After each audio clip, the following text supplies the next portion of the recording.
Об этих и других событиях более подробно.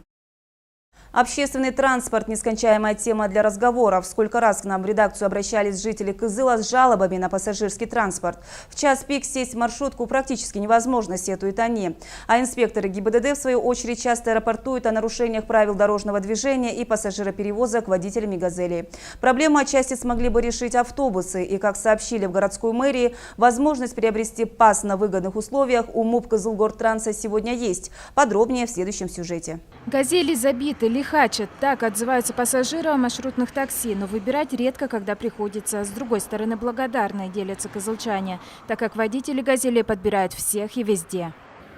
Если честно говорить, они нас жалеют, забирают всех пассажиров.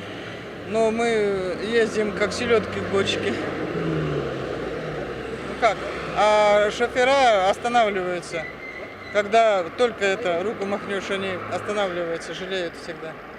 Работой довольны, но иногда останавливают, перегруза нет, останавливают их, за перегруз они платят большие штрафы. Почему вот так? Выделяют, «Газель» пролетает с полными пассажирами забита, а ее выделяют, которые пассажиры, все сидячие места. Нет, вообще недовольна.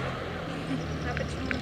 Ну, потому что «Газели» переполнены, и еще, пусть еще гаишники, еще зная, что наш город маленький, и притом автобусов нету, еще гаишники там. Внимание к пассажирскому транспорту пристальное, рассказывают дорожные полицейские. С начала года в Кызыле уже произошло 5 дорожно-транспортных происшествий с участием маршруток. В результате 6 человек получили ранения.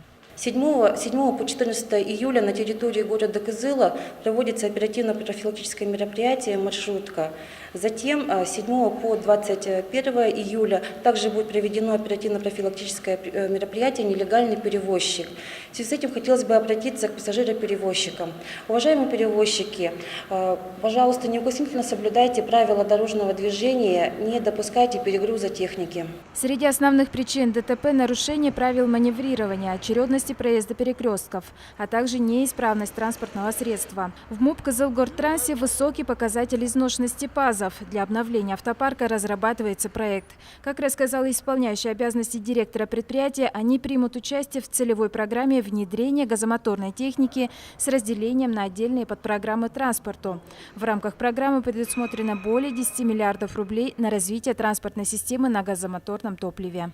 На сегодняшний день мы изучили данную программу и намерены участвовать в данной программе в Республике Тыва.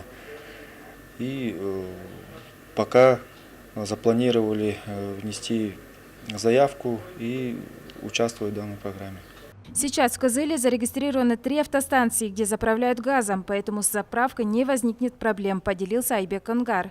Принять участие в целевой программе могут все желающие предприниматели, но в департамент городского хозяйства никто не обращался. Хотя это уникальная возможность на выгодных условиях приобрести современные автобусы класса ПАЗ, ведь частичную стоимость автобуса оплачивает государство. Цель госпрограммы – это поэтапное замещение транспорта. Это значительно повысит конкурентоспособность транспортной системы Тувы и снизит транспортные издержки, да и значительно уменьшит пагубное влияние транспорта на окружающую среду. Диана Баймбуса, телекомпания «Новый век».